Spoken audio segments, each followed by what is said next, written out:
TDP పటిష్టతపై focus పెట్టిన చంద్రబాబుకు జిల్లా అధ్యక్షులు ఎంతవరకు కలిసి వస్తారు? ఇదే టీంతో ఫలితాలు వస్తాయా? పార్టీని సుప్రీం చేయాలన్న చంద్రబాబు సూచనలకు అనుగుణంగా జిల్లా అధ్యక్షుల కార్యాచరణ ఉంటుందా? టీడీపీ జిల్లా అధ్యక్షుల ఎంపిక జరిగింది. 3 మెన్ కమిటీ ఎన్నో మీటింగ్స్ నిర్వహించి కసరత్తు చేసింది. టీడీపీ జాతీయ అధ్యక్షుడు సీఎం చంద్రబాబు కూడా 3 మెన్ కమిటీతో పలుమార్లు సమావేశం జరిపారు. చివరికి జిల్లా అధ్యక్షుల ఎంపిక జరిగింది. బీసీ, ఎస్సీ, మైనారిటీ, మహిళలు ఇలా అన్ని వర్గాలకు ప్రాధాన్యత ఇస్తూ నిర్ణయం తీసుకున్నారు చంద్రబాబు.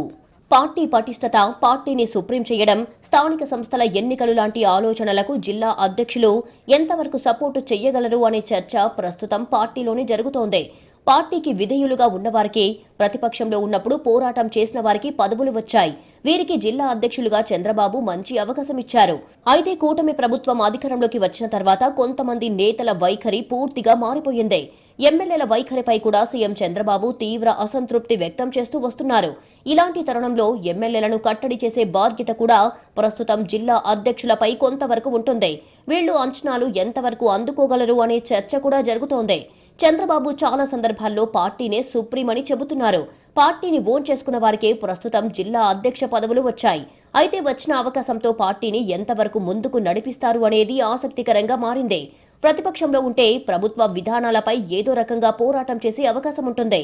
కానీ అధికారంలో ఉంటే అనేక సవాళ్లు ఎదురవుతాయి. వీటిని దృష్టిలో పెట్టుకుని ముందుకు వెళ్లాల్సిన పరిస్థితులు ఉన్నాయి. ఒక్కో జిల్లాలో ఒక్కో విచిత్ర పరిస్థితి ఉంది. కొన్ని ప్రాంతాల్లో గ్రూపు రాజకీయాలు ఉన్నాయి. ఎమ్మెల్యే, ఎంపీకి మధ్య గ్యాప్, మంత్రులు, ఎమ్మెల్యేల మధ్య గ్యాప్, ఇలా రకరకాలుగా పరిస్థితి ఉంది. వీటిని దృష్టిలో పెట్టుకుని జిల్లా అధ్యక్షులు నిర్ణయాలు తీసుకోవాలి. జిల్లా అధ్యక్షులుగా సీనియర్లు, ఎమ్మెల్యేలు ఉన్న చోట పరిస్థితి కొంతవరకు ఓకే.